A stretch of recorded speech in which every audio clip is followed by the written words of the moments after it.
Olá pessoal, espero que todos estejam bem. Professor Alexandre Savariz aqui.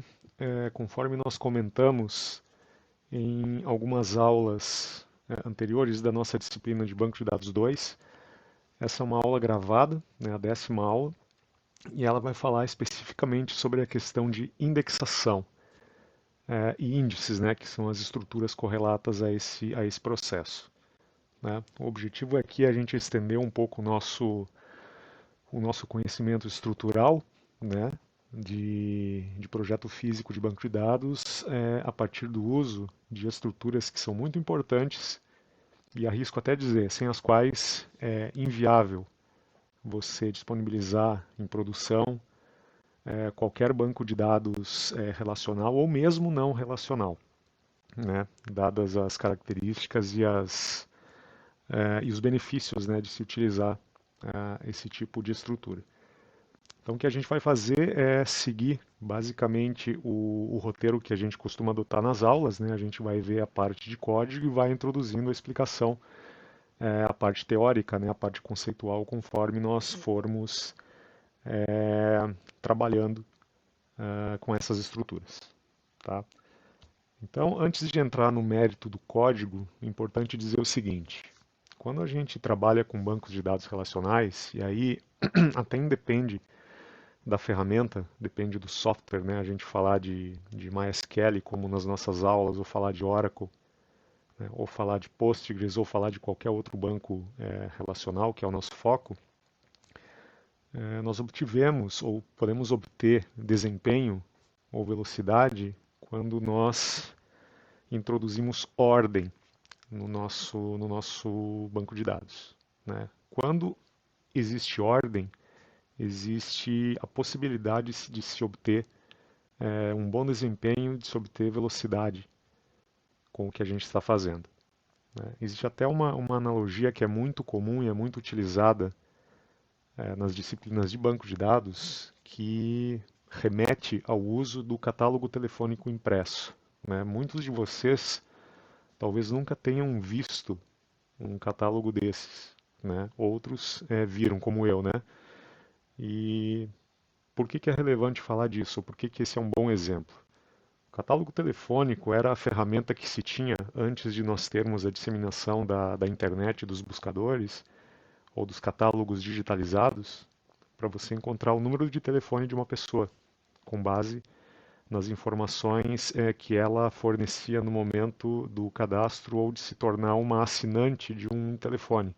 Isso é bem da época do telefone fixo, né? Quando você assinava uma linha ou mais remotamente no passado, né, você comprava uma linha, né? Como é que você descobria o número de telefone de uma pessoa que tinha telefone fixo? Você consultava um livro, né? Esse era um livro que era atualizado, se não me engano, anualmente, e esse livro era o que a gente chamava de catálogo telefônico. Você tinha, por exemplo, o catálogo telefônico de Santa Catarina, para o estado inteiro. Todos os assinantes do estado faziam parte desse livro. Como é que ele era organizado, né? Você tinha primeiramente uma apresentação por município, né? Os municípios eram exibidos em ordem alfabética, né? Dentro dos municípios você tinha aparecendo em ordem alfabética também o sobrenome da pessoa.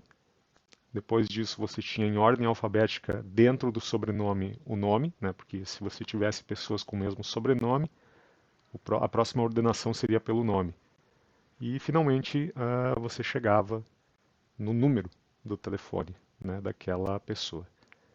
Então era muito simples encontrar e muito rápido encontrar um determinado número a partir dessa organização. Se partia da cidade, sobrenome, nome, pum, estava lá o número para ser utilizado e para ser discado. Imagina agora se essa ordem não existisse, ou se fosse, por exemplo, a ordem em que a pessoa fez a assinatura ou comprou o telefone, comprou a linha, né, do telefone fixo. Como é que você ia encontrar essa pessoa se a ordem passou a ser uma data de compra, uma data de aquisição? Você teria que fazer uma busca sequencial, como a gente diz, né? Ficar percorrendo página por página, linha por linha, até encontrar a pessoa. Se ela tivesse na primeira página, ok, tudo certo, muito rápido, achou. Se ela tivesse na última e você fizesse uma busca sequencial a partir do início do livro, quanto tempo você levaria? Tá? Então isso é para deixar bem claro que a ordem ajuda, né, no processo de busca. E nos bancos de dados digitais, né, nos sistemas gerenciadores de banco de dados, isso não é diferente. A ordem faz toda a diferença na questão de desempenho. E é isso que os índices introduzem no banco de dados. Ordem. Tá? Então, pessoal, para exemplificar tudo isso e a gente utilizar o mesmo padrão de apresentação que foi adotado nas outras aulas, vamos focar no código. Né? Então, eu estou apresentando para vocês aqui o seguinte. Eu não vou sobrescrever aquele banco chamado hospital que nós criamos nas aulas anteriores. Eu vou criar um banco separado, um esquema separado, usando o jargão do MySQL, que eu vou chamar de hospital índices, certo? É um banco de dados vazio, um esquema vazio que a gente vai usar para fazer umas brincadeiras com relação à questão da indexação. Tá? Então, como vocês já estão acostumados dos exercícios anteriores, né, a gente marca a linha aqui e executa. Certo? E aqui no lado esquerdo da tela, quando eu der um refresh all, eu passo a ter o meu hospital índices disponível. Ou seja, acabei de criar um banco vazio dentro do qual a gente vai exercitar um pouco os conceitos que vão ser vistos agora. Né? Então, como é padrão no MySQL, além de eu criar o novo banco, o novo esquema, eu preciso solicitar o uso dele ou marcar esse banco como o banco da vez. Né? Então, eu vou dar um use hospital índices, né? E a partir daí ele já fica em negrito aqui no lado esquerdo, indicando que esse é o banco da vez. É nele que eu estou trabalhando a partir dessa conexão cliente que eu abri aqui. Tá? E para exemplificar aquilo que a gente precisa exemplificar, a gente vai utilizar uma tabela velha conhecida nossa, né, que é a tabela de pacientes. Dá para fazer muita coisa em cima dessa estrutura super simples que a gente adotou em outras aulas. Então, relembrando, né, a gente tem uma tabela chamada pacientes, essa tabela tem 5 campos. Nós temos uma mistura de tipos aqui, nós temos BigInt com varchar, com date, né? Nós temos campos obrigatórios, campos não obrigatórios, certo? E o que a gente tem aqui é o CPF, nome, data de nascimento, nome da mãe e nome do pai. Tá? A gente vai partir dessa estrutura super simples aqui para fazer os nossos experimentos. Então, mesma coisa, né? Eu vou marcar todo esse bloco aqui, vou mandar executar. Certo? Aqui embaixo a gente tem as linhas de status, né? Tudo verdinho significa que nós não estamos tendo problema de execução, os comandos estão sendo executados numa boa, sem problema nenhum. Tá? E quando eu der um refresh all aqui no lado esquerdo da tela, eu começo a ver as estruturas que eu estou criando. Né? Pacientes acabou de aparecer aqui, né? Um pouquinho de zoom para a gente ver um pouco melhor. Né? Temos a tabela de pacientes disponível aqui. E dentro dessa tabela nós temos algumas colunas, CPF, nome, data de nascimento, e por aí vai. E se vocês observarem bem, por enquanto, na parte de indexes, a gente não tem nada. Veja que não tem nada para expandir, nada para exibir. E é isso que a gente vai tentar explorar daqui a pouco. Se eu clicar em Foreign Keys, também ele perde a setinha de expansão, porque não tem nada. Triggers, a mesma coisa. Então a gente fica por enquanto só com colunas. Tá certo? Bom, se eu pedir para descrever a tabela de pacientes usando describe, que é um comando que a gente já viu em aulas passadas, o que o MySQL vai fazer? Ele vai exibir para a gente aqui um formato de tabela, um resultado, né, aonde vão aparecer no primeiro momento todos os campos, né, todos os tipos de dados, a questão do null ou not null, ou seja, se ele é opcional ou se é obrigatório. Nós temos apenas um campo que aceita nulos, que é o nome do pai. Os demais campos são campos ditos obrigatórios, ou seja, precisam ter um conteúdo diferente de nulo. E observem a coluna key, nenhum desses campos, por enquanto, é chave. Ou seja, são todos campos comuns, cuja diferença de um para outro é nome, tipo de dado, né, e semântica, para que serve, para que a gente armazena. Todos têm valor default null, né, e não tem nenhuma informação extra, como por exemplo ser autoincremento ou qualquer outra coisa do gênero. Tá? Então, uma tabela super simples que nos permite fazer o básico que qualquer banco precisa fazer, que é armazenamento de dados, certo? Então, do jeito que essa tabela está, ela já aceita inserções. E a gente fez isso, né, durante as nossas aulas. Olha só, então se eu pedir para inserir esses dados aqui, ou seja, São 5 linhas, 5 inserts, eu vou inserir 5 pacientes dentro dessa tabela. Nós temos aqui os campos em ordem, né? O número do CPF, o nome da mãe, desculpa, o nome da pessoa, a data de nascimento, o nome da mãe e o nome do pai quando houver. Quando não há, ele é nulo.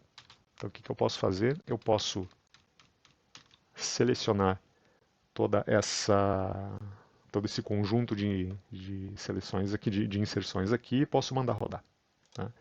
Quando eu rodo, a princípio ficou verdinho aqui embaixo, significa que o meu comando executado em bloco, ele teve sucesso. Então, teoricamente, agora, eu tenho 5 linhas dentro dessa tabela. Tá? E quando eu executo um select asterisco from pacientes, ou seja, eu quero recuperar todos os campos da tabela pacientes sem nenhum critério de seleção ou sem nenhum filtro, ou seja, traz todos os campos de todos os registros, o que eu obtenho? Né? É interessante a gente ver aqui que os registros estão aqui, ou seja, eles foram inseridos de acordo com a minha intenção de inserir, e observem que eles mantiveram uma ordem de inserção que eu fiz. Tá? Olha só o CPF, né? Ele está completamente fora de ordem. Começa o primeiro dígito do primeiro CPF é 1, depois vem 9, vem 8, vem 7, vem 5. Os nomes estão fora de ordem, né? Maria vem antes do Alex, a Tamara está por último, por uma feliz coincidência. Né? As datas, por coincidência, também estão em ordem crescente, mas não precisaria ser assim. Né? Não tem nada forçando que elas sejam colocadas em ordem. O nome da mãe está fora de ordem, a Joana está vindo antes da Ana. O nome do pai, né, tá fora de ordem também, né? A gente tem o Paulo antes do Jorge e os nulos por último, certo?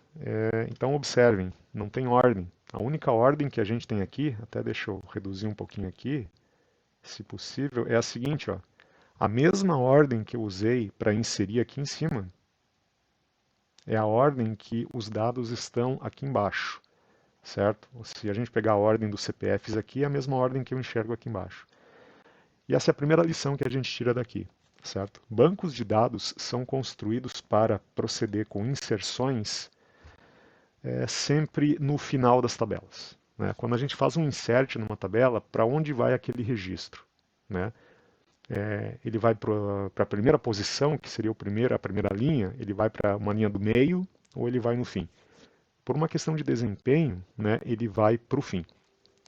Por que uma questão de desempenho?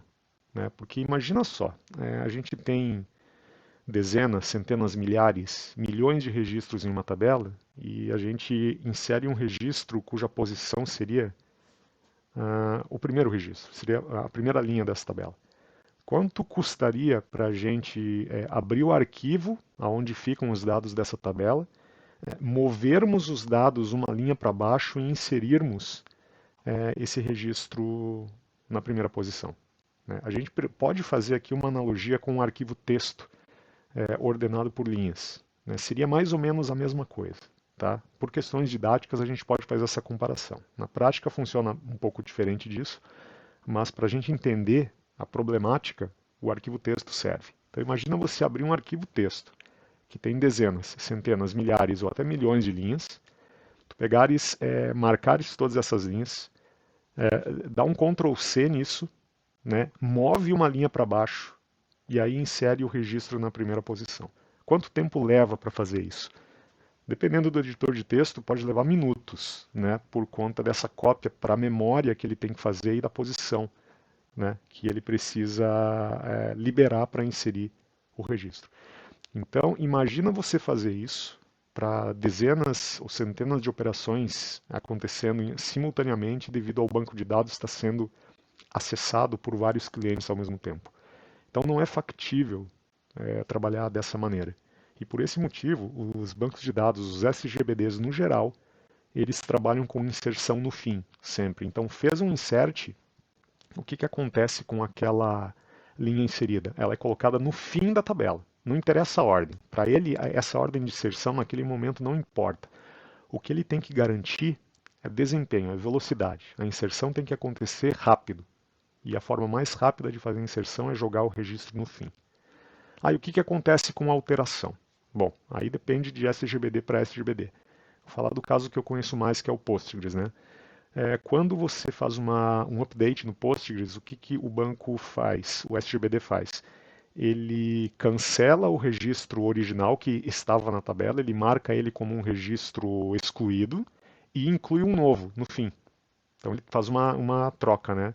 Ele não vai lá e sobrescreve os dados na posição original. Ele marca todo o registro original como inválido, como excluído, né? E ele insere todo o novo registro, uma cópia do registro modificado no final da tabela. E quando se faz uma exclusão, ele simplesmente marca aquele registro como inválido ou excluído. Tá? Em um segundo momento, utilizando de uma outra feature, né, do SGBD, ele consegue reclamar esse espaço inválido ou excluído e liberar espaço, né? Mas isso está fora do escopo da aula aqui, né? Mas o importante vocês ficarem cientes é o seguinte: quando a gente fala de inserção de dados em banco, por uma questão de desempenho, ela acontece no fim. Tá? E se vocês perceberem aqui, a princípio funcionou a inserção de boa, né? A gente colocou todos os dados dentro da tabela, os dados que nos interessavam, né? Sem problema nenhum, não deu erro nenhum, a princípio está funcionando bem. E isso nos leva à segunda lição. Né? Então, a primeira lição é que as inserções acontecem no fim. A segunda lição é a seguinte: banco de dados funciona sem índice, certo? Os índices eles são conhecidos como estruturas acessórias e o próprio nome identifica por quê disso, né? Usa se quer, não é obrigado, né? Você pode construir bancos inteiros sem índice nenhum, só que é aquela história do almoço de graça de novo, né? Você vai pagar o preço por isso, né? São os índices que nos dão velocidade. Se a gente cria bancos sem índices, com o tempo, né, inicialmente o banco até pode funcionar rápido, mas com o tempo ele vai começar a ter uma degradação de performance justamente pela falta de ordem dele. Né? Então a segunda lição é a seguinte: índice é algo opcional, certo? Mas são tão bons que eles acabam sendo obrigatórios na prática do dia a dia. Tá? Funciona sem, mas se tiver, funciona melhor. Vamos pensar dessa maneira. Tá? Então, pessoal, conseguimos criar a tabela, conseguimos inserir registros, né? E agora, para vocês verem a diferença do índice de cara, basta a gente introduzir a nossa primary key na tabela. É aqui que a gente começa a ver a diferença da ordenação e o impacto disso no próprio conteúdo da tabela, certo? Então, o que, que eu estou fazendo aqui? Esse comando aqui vocês já conhecem de uma aula passada, né? Eu estou alterando a minha tabela pacientes, adicionando uma constraint, chamada pacientes underline pk, que é uma primary key em cima da coluna CPF, em cima do campo CPF. Está aqui, ó, primary key CPF. O que, que acontece quando eu crio a primary key? Bom, o conceito de primary key está na cabeça de vocês, né? É aquele campo que precisa ser preenchido, cujos valores não podem se repetir, mas a gente vai ver que tem um impacto ainda maior do que simplesmente isso, né? Quando eu marco esses caras, essa linha, né, e mando executar, a princípio fica verdinho ali embaixo, quer dizer que deu tudo certo.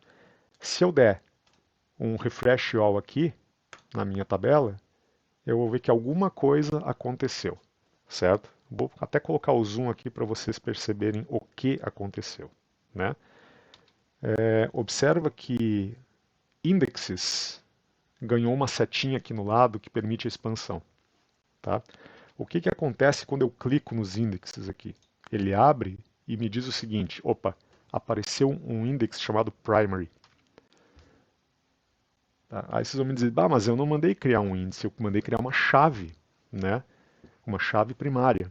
E esse é um comportamento que vocês vão observar, eu acredito que em todos os SGBDs relacionais, que é o seguinte: quando você cria uma chave primária, o próprio SGBD já cria um índice para a chave primária, justamente porque é o índice que vai garantir o funcionamento correto e eficiente dessa chave primária.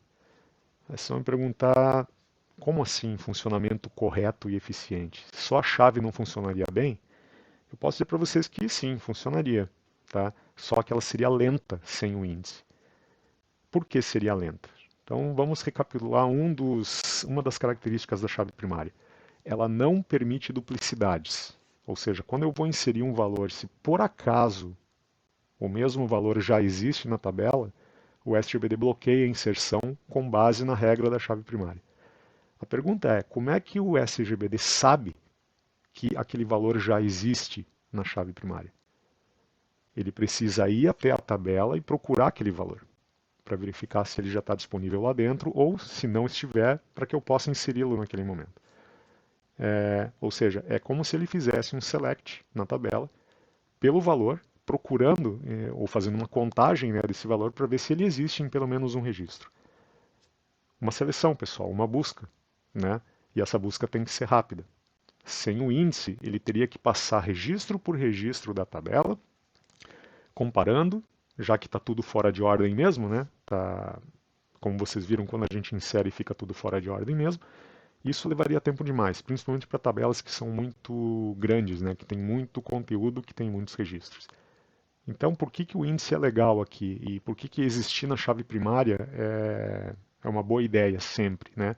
Porque ele ajuda a chave primária a validar rapidamente aquela regra de não poder ter duplicidades, né? Por isso que os SGBDs assumem que quando se cria uma chave primária, o índice acompanha, ele é criado junto, né? Então, na verdade, o que aconteceu aqui com o Edge Constraint que a gente fez na tabela foram duas coisas, né? Foi a criação da chave, né? E foi a criação de um índice na chave. A criação do índice a gente não pediu, mas o próprio SGBD já assume que é o caminho correto a seguir e ele vai lá e faz, para nossa sorte, né? Ajuda a chave primária a funcionar bem e funcionar rápido. Tá certo? Então, pessoal, se a gente pedir agora para descrever a tabela de pacientes, como é que ela fica estruturalmente com isso, né? Então, o describe pacientes de novo, quando a gente executa, vai ter uma mudança aqui na parte de keys, né? A gente tem agora na linha CPF, o campo CPF, ele é uma chave do tipo PRI, ou seja, chave primária, primary key, e o restante a princípio continua idêntico, tá? Mas tem outra coisa que é interessante a gente ver, que é o seguinte, antes, quando a gente fez um select asterisco, a ordem em que os dados foram exibidos, né, foi a mesma ordem em que a gente inseriu, tá? O CPF que começa com 1 veio primeiro, depois veio 9, veio 8, veio 7, veio 5. Se eu executar um select asterisco from pacientes agora, o que vai aparecer para a gente, né? Eu pego aqui e executo, eu vou ver que, né, até vou colocar as duas coisas juntas, observa essa ordem aqui dos CPFs, e agora observem qual é o resultado do meu select depois da criação da primary key e do índice na primary key. Observa que o CPF está em ordem crescente agora, né? Diferente da ordem ali de cima, que foi a ordem de inserção. Tá? Aqui está a primeira indicação do que os índices são. Eles são uma ordem colocada em cima de um determinado campo ou de determinados campos, né? Essa exibição em ordem que está acontecendo aqui é uma facilidade dessa ferramenta aqui do MySQL Workbench, né? O que essa ferramenta faz? Ela identifica, né? E o próprio SGBD auxilia nisso, né? Então é um trabalho conjunto de SGBD mais o cliente, que é o Workbench, que é o seguinte: se a tabela tem chave primária e eu faço um select asterisco nela, né? Ou um select com critério, o resultado vem por padrão ordenado pela chave primária. E para essa ordenação, o índice também serve para ajudar na velocidade e na eficiência. Tá? Então, vocês observaram aí que eu inseri numa ordem, só que agora eu visualizo em outra, justamente porque tem um índice controlando esse negócio, né? O índice ele está garantindo essa ordem para a gente, né? Isso é muito bom, né? Ordem significa desempenho. Falei para vocês e vou repetir isso muitas vezes ainda. Quando a gente tem ordem, a gente tem velocidade. Tá certo? Bem, o que mais a gente pode considerar com relação a índices, né? Se vocês lembrarem de aulas passadas, a gente em algum momento criou uma chave secundária, né? O conceito da chave secundária, né, é um campo ou conjunto de campos cujos valores não se repetem, né? Só que eles não são parte da chave primária que foi selecionada numa etapa anterior, né? Realmente são campos ou conjuntos de campos que combinados não se repetem, mas eles são menos seletivos ou não foram escolhidos como chave primária, certo? Então a gente vai pegar esse cara aqui e executar esse comando da chave secundária mais uma vez. Se vocês lembrarem do que a gente fez à época, né, a gente criou uma constraint, né, a gente adicionou uma constraint na tabela pacientes e essa constraint ela é do tipo unique, ou seja, uma constraint de unicidade. Eu estou dizendo que a combinação de campos nome, data nascimento, nome mãe e nome pai, ela não se repete na tabela. Né? Lembrando que o nome do pai pode assumir nulo e quando a gente tem um nulo, como nulo é diferente de outro nulo, a gente nunca vai ter valores iguais quando o nome do pai ele não for preenchido. Tá? O que eu quero mostrar para vocês aqui é o que acontece com o tal do unique em relação aos índices. Né? Então, quando eu pego essa linha e executo, né, lá embaixo fica verdinho, significa que o MySQL entendeu o comando. Né? Quando eu clico aqui no Refresh All, eu vou ver que apareceu mais um índice na jogada. Tá? Mas eu não pedi para criar esse índice, porém ele apareceu. Está ali ele, ó, pacientes SK1. É o mesmo nome que a gente deu para a nossa constraint ali, paciente underline SK1. Né? E aqui vem uma outra lição sobre índices que a gente pode aprender daqui. Quando a gente fala de unicidade, né, que é um comportamento parecido com o da chave primária, os índices eles também estão presentes. Né? Então, toda vez que a gente criar uma constraint do tipo unique, o MySQL vai derivar um índice a partir dessa constraint, com o mesmo objetivo da chave primária, que é verificar se existe a combinação de valores ou o valor, né, já existente dentro da tabela. Então, pessoal, chave primária e constraints do tipo unique geram índices automaticamente dentro do banco. Né? A gente não precisa se preocupar, o próprio SGBD vai lá e cria para a gente, para nos auxiliar e colocar ordem na casa. Tá certo?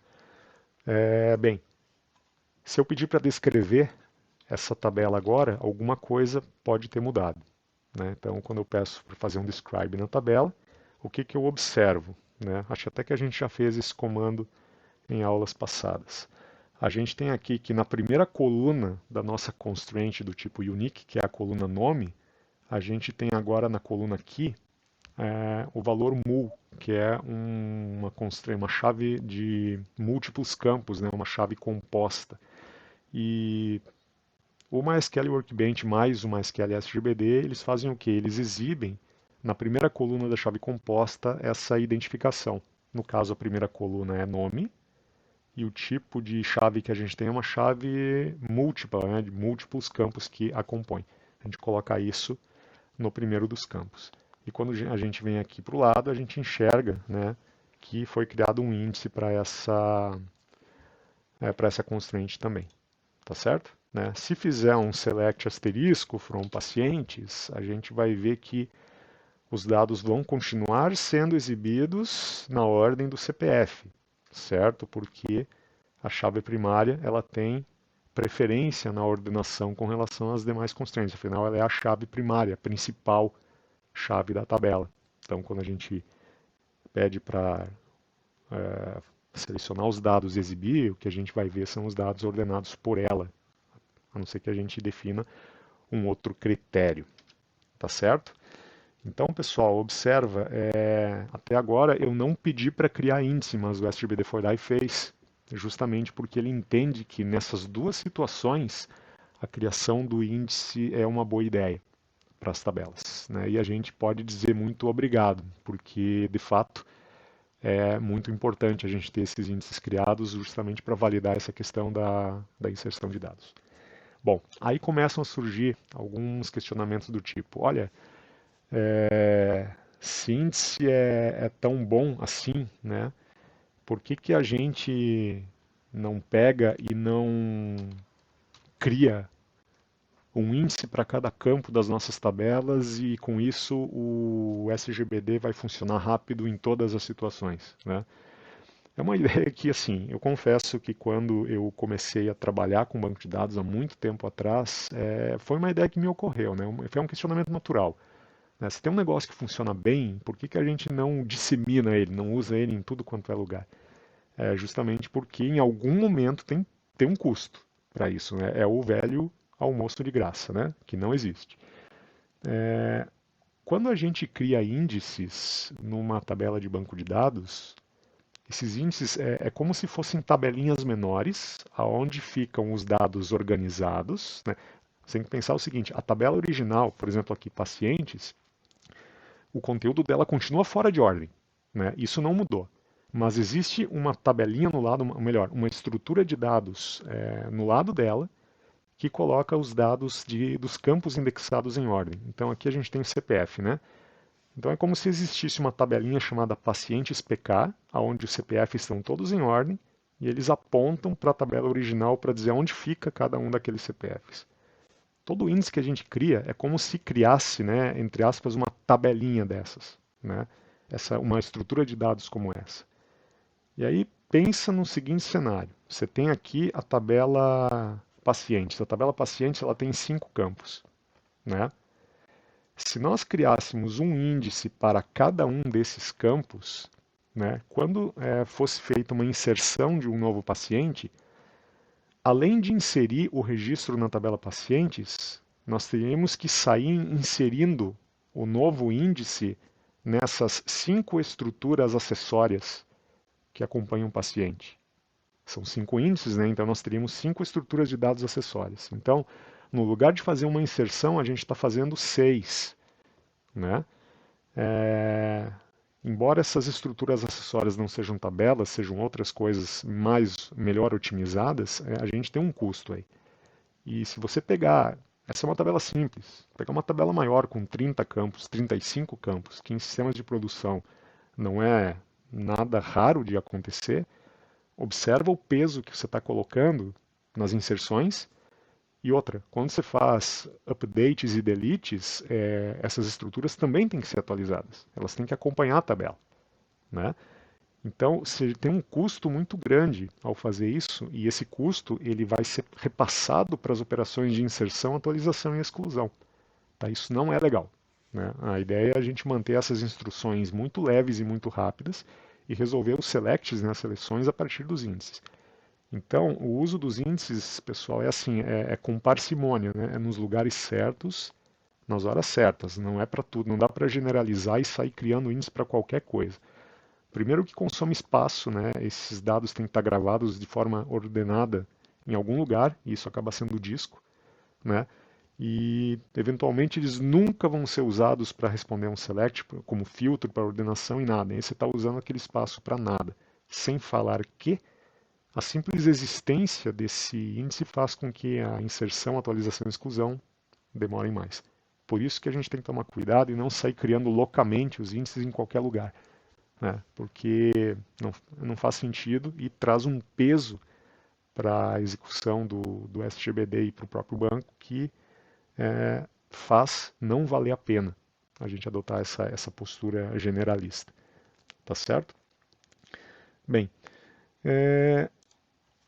e aí como é que a gente pode verificar a diferença que os índices trazem na execução das queries, né, dos selects? Porque afinal de contas é para isso principalmente que eles são construídos, dar uma boa acelerada nas pesquisas que a gente faz, né? Então aqui eu tenho um exemplo para vocês do seguinte, né? Aonde nós temos índices na tabela pacientes até agora?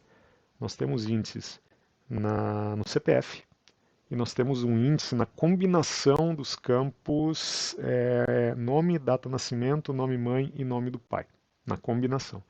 Nós não temos um índice específico no campo data de nascimento, certo? E faz diferença a gente ter um índice nessa data, né? Bom, a gente pode dar uma observada nesse comportamento do banco. Mesmo com 5 registros, a gente consegue ver como as coisas funcionam. Tá? Então, o que eu vou fazer aqui? Eu vou utilizar um comando do MySQL para analisar a nossa query, né? O meu objetivo é fazer isso aqui, ó. Select asterisco from pacientes, onde a data de nascimento seja 1º de janeiro de 1980. Estou procurando alguém que nasceu nesse dia. Tá? Mas o que eu quero fazer? Eu quero ir além do select, eu quero ver como é que esse select funciona, digamos assim, por dentro, né? Eu quero que seja me explicado ou me apresentado como é que esse select ele é executado mesmo pelo SGBD para recuperar esses dados. Para isso existe um comando chamado explain analyze, que eu coloco logo antes do comando. Não precisa ser na linha de baixo, na linha de cima, não. Pode ser um escrito no lado do outro, funciona também. Só separei em linhas aqui para ficar mais claro.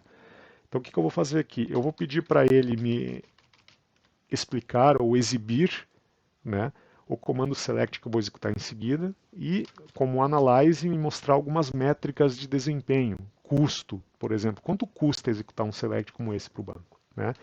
Qual que é o resultado da execução desse troço aqui sem que eu tenha um índice criado na data de nascimento? Desse jeito aqui. Eu vou marcar esse troço e vou rodar para ver o que acontece. Tá? Ele vai me dar um texto aqui que a gente vai avaliar agora. O que aparece aqui? Observa. O select asterisco from pacientes where data de nascimento igual data, que é o que a gente fez agora, significa para o SGBD o seguinte: aplicar um filtro, né, filter, né, no campo data nascimento da tabela pacientes, aonde esse valor aqui da tabela seja igual a uma data cujo valor é 1980-0101, ano, mês, dia, certo? Ele me diz o seguinte, calculando um custo de 0,75. Pessoal, esse valor de custo aqui, ele não é tempo, ele não é processador, ele não é disco, ele é um número, certo? Calculado a partir da execução. E a ideia é a seguinte, quanto menor esse número, melhor. Tá? Não se prendam ao fato de ele ser tempo, dele ser recurso, dele ser processador, memória, disco, porque ele não é nada disso. Ele é um número que representa esse select. Então esse select, ele custa 0,75. O nosso objetivo sempre é diminuir isso, fazer com que custe menos. Então essa é a nossa base, é o nosso baseline que a gente chama, né? Sem índice custa isso, tá? E vamos ver o que mais ele mostra aqui, né? Ele está dizendo que a princípio ele calcula com base no retorno de uma linha, tempo atual 0,053 segundos, ele faz um loop na tabela para chegar nesse resultado. E o método que ele usa para recuperar esse dado da tabela é um table scan, né? Ou seja, ele faz uma varredura na tabela, fazendo as comparações, certo? Linha por linha, campo por campo, para ver se ele tem alguma semelhança para devolver para o cliente. Table scan na tabela pacientes, né? O custo de novo 0,75, 5 linhas envolvidas nesse loop que ele faz, que são as 5 linhas da tabela. Tempo atual de 0,043 a 0,050, 5 linhas em um loop. Ou seja, ele faz uma iteração de loop, né, um loop para 5 iterações, para 5 registros. Então o nosso select ele desdobra nisso, né, ele se transforma nisso aqui. Tá certo? Nada bom. Né? Imagina se a nossa tabela não tivesse 5 registros, mas 5 milhões. Ele faria um loop para 5 milhões de iterações. E isso torna o negócio uma carroça. Lento, lento, lento. Isso não é bom. Então isso tem que melhorar de alguma forma. Tá? Essa é a forma textual da gente ver como é a query sendo executada pelo SGBD. Tem uma forma gráfica, né? Deixa eu ver aqui se eu encontro ela. Eu acho que não está. Não tá, acho que está sim. Na verdade, eu posso executar o select de novo, né? E aqui no lado direito a gente tem um botão aqui chamado Execution Plan, se não me engano, né? Esse cara aqui, ó, é um botão que fica meio acinzentado, a gente quase não dá bola para ele, mas eu deixo marcada a linha que me interessa e quando eu clico aqui, ele me mostra graficamente algumas coisas, tá? Por exemplo, ele me mostra aqui o que a gente viu em texto agora há pouco, né? A gente tem aqui a tabela pacientes, Full Table Scan, que é o método que ele usou para chegar no resultado, ou seja, ele pegou a tabela e saiu comparando registro por registro com o valor que eu passei para ele. Quando eu coloco o mouse em cima, inclusive, ele mostra uma janela aqui explicando um monte de coisas, né? Não é para menos que esse retângulo está vermelho, porque o desempenho aqui é horrível. Ele mesmo entende isso e coloca como vermelho, te avisando, né? Olha, alerta aqui, observa essa query que não está legal, ela está muito lenta, isso aqui precisa ser melhorado de alguma forma. as 5 linhas que ele acessa, né, o custo de 0,75, né, query block 1 é uma query só, não tem subquery, não tem nada, então ele tem um custo de 0,75 no total. Isso aqui é legal, pessoal, para vocês começarem a utilizar nas queries de vocês e avaliarem o que está acontecendo. Ajuda muito. Esse tipo de ferramenta é uma ferramenta bem mão na roda para a gente conseguir resolver problemas. E aí eu vou tentar melhorar o meu desempenho aqui, criando um índice explicitamente na coluna data nascimento. Tá? Ou seja, até agora quem criou os índices automaticamente foi o SGBD. Eu quero assumir esse controle e eu quero criar dentro da tabela pacientes no campo data nascimento um índice próprio, né? E para isso eu tenho a opção de DDL create, né? Create index para esse tipo de operação. Como é que funciona isso? Eu explicitamente digo, create index, ou seja, crie um índice chamado pacientes, data, nascimento, IDX. Esse nome vocês podem chamar do que quiser. Eu uso esse padrão, né? Nome da tabela, mais nome do campo, mais IDX, separado por underline. On pacientes, ou seja, na tabela pacientes, qual é o campo aonde eu quero criar esse índice. No momento, o que me interessa é data nascimento. Tá? O que eu faço aqui? Eu pego, marco essa linha, mando executar. Lá embaixo fica verdinho, significa que ele criou um índice nessa tabela. Se eu pedir para dar um refresh all aqui no lado esquerdo, vocês vão ver que aparece mais um índice dentro dessa nossa tabela. Tá? Opa, ele colocou aqui uma palavra que não importa. Tá? Observem, índices da tabela, apareceu aqui o pacientes, data, nascimento e IDX, que a gente acabou de criar explicitamente. Né? É o esperado, é o que a gente queria. Né? E aí a brincadeira é a seguinte: será que simplesmente essa criação de índice ela trouxe algum benefício para aquele select que a gente fez agora há pouco? Vamos ver, né? É só a gente executar novamente as seleções. Então tá aqui, ó, explain analyze, o mesmo comando select que eu executei antes, né?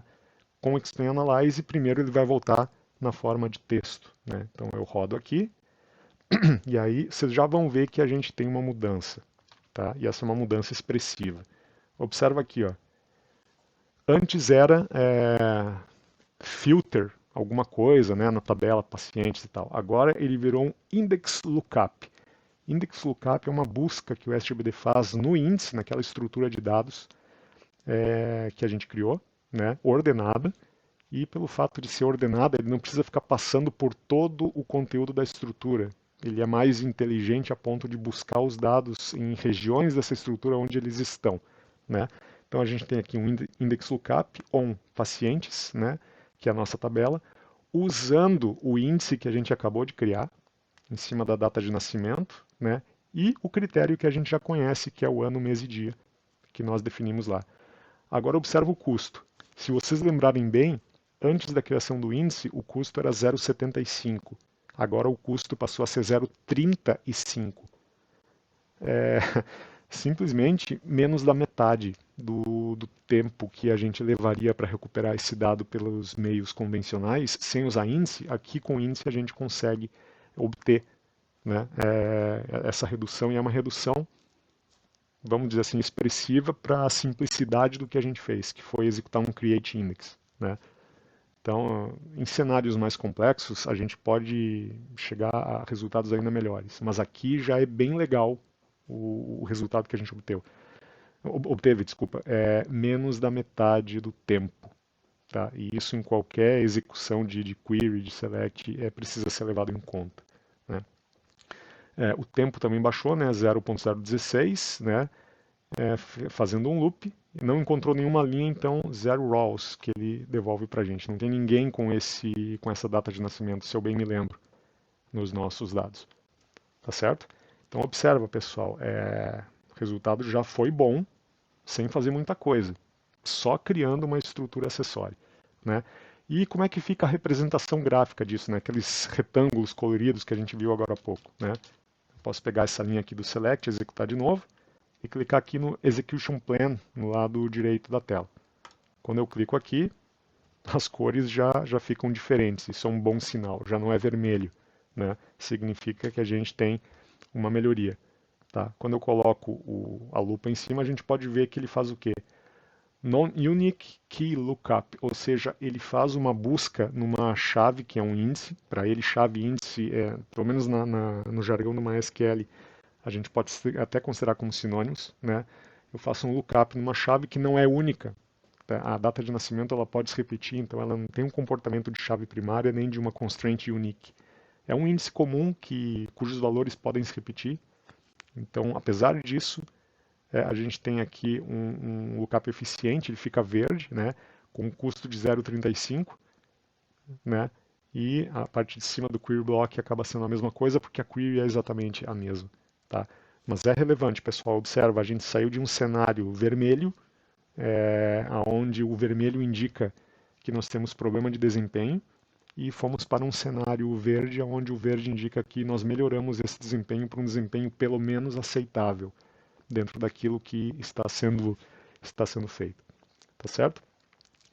Então, pessoal, observa como os índices acabam sendo importantes para a gente melhorar a questão do desempenho de consulta, né, das nossas queries, né, o desempenho dos selects que a gente executa. Tá?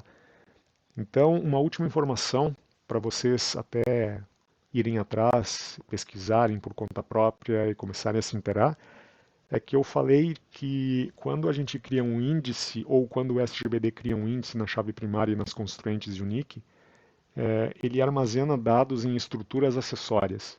Né? Mas que estruturas são essas, afinal de contas? Já vou adiantar para vocês que não são tabelas, certo? Para quem veio da computação, engenharia ou sistemas de informação, existe uma disciplina chamada estrutura de dados, que vocês, eu não sei se na pós vocês, na pós tem com certeza também, com estruturas mais avançadas, né?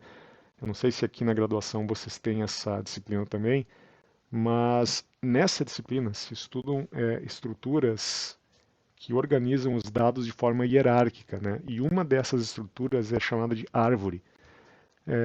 O que os SGBDs exploram muito e exploram muito bem é o conceito de árvore para construir índice. Então, essa estrutura acessória que é utilizada para guardar os dados dos índices, normalmente ou genericamente é uma árvore. Mas que tipo de árvore? Normalmente uma árvore B ou uma árvore B+, né, B+, que tem características interessantes, né, que é uma árvore que ela não é alta, ou seja, ela é uma árvore bastante estreita em termos de altura e muito larga, né? De forma que o desempenho de busca seja melhorado por conta de você ter que descer poucos níveis, né? E descendo poucos níveis você chega num resultado mais rápido, né? Então, aquele exemplo que eu dei de que se cria uma tabelinha do lado da tabela original e coloca esses dados é só didático, né? Na prática mesmo, o que você tem é um uso extenso de árvores na forma de índices para acelerar os resultados das buscas.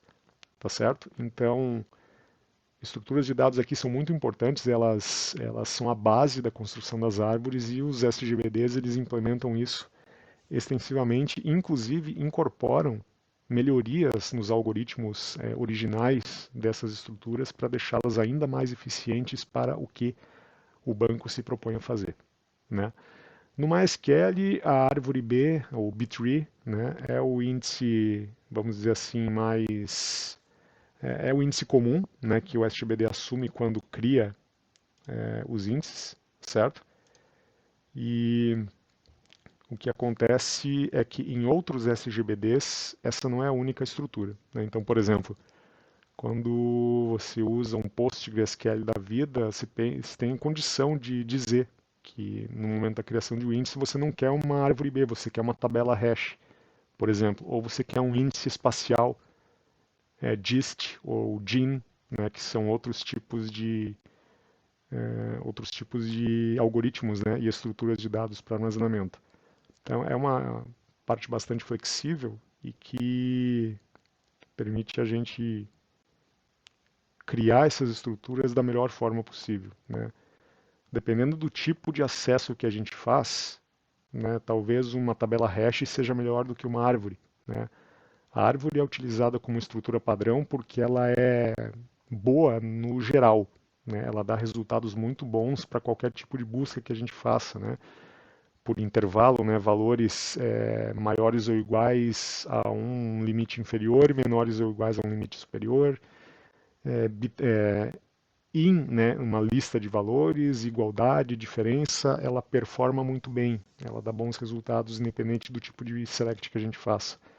Mas se a gente quer chegar aos resultados melhores possíveis, aí a gente pode ter um controle ainda mais fino sobre o tipo de estrutura que a gente utiliza, tá? Então, pessoal, para essa aula seria isso, tá? A gente tem na prática uma verdadeira procura por profissionais que tenham um bom conhecimento sobre isso, né? Essa parte de configuração de banco, de ajuste, de desempenho e tal, ela tem até um nome, né, que é chamado de performance tuning, onde você faz justamente o ajuste de desempenho do SGBD e dos bancos de dados que rodam dentro desse SGBD.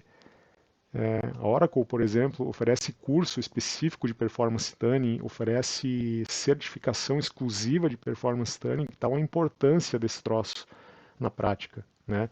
E tem gente que considera isso mais uma arte do que engenharia, né? Há controvérsias nisso, mas sinceramente independente do conceito que cada um tem, é uma área que realmente demanda. Ela é muito legal porque os resultados obtidos aqui eles são sentidos na prática imediatamente por quem está usando o banco lá na ponta, que são os nossos usuários, né? E existem várias formas de se melhorar desempenho de banco através de configuração, de reescrita de SQL, de criação de índice, de ajuste em termos de estrutura, né, de normalização, de desnormalização. E performance tuning é a combinação de tudo isso, né? Você aplicar esses conceitos e esses conhecimentos na prática em cima dos bancos que são da sua competência GI, tá certo? Eu particularmente gosto muito, não me canso de trabalhar em cima dos bancos dos quais eu sou responsável, melhorando o desempenho deles ainda mais, simplesmente trabalhando em cima disso aqui, revendo os índices, melhorando a escrita de SQL, ou seja, mudando as coisas a toda hora porque os dados também mudam, né? A gente tem que fazer com que o banco acompanhe isso. Tá certo, pessoal? Eu espero ter atiçado um pouco mais da curiosidade de vocês. Eu recomendo fortemente que vocês leiam mais sobre isso, né? Revejam a parte de árvores para quem já viu, para quem não viu, dá uma estudada, lê um pouco sobre esse tipo de estrutura, tenta entender os algoritmos de busca, porque o que acontece aqui é em cima daquilo, é baseado naquilo, tá certo? Então, ficamos por aí, tá? Continuem estudando, continuem firmes, certo? E vamos em frente. Até a próxima.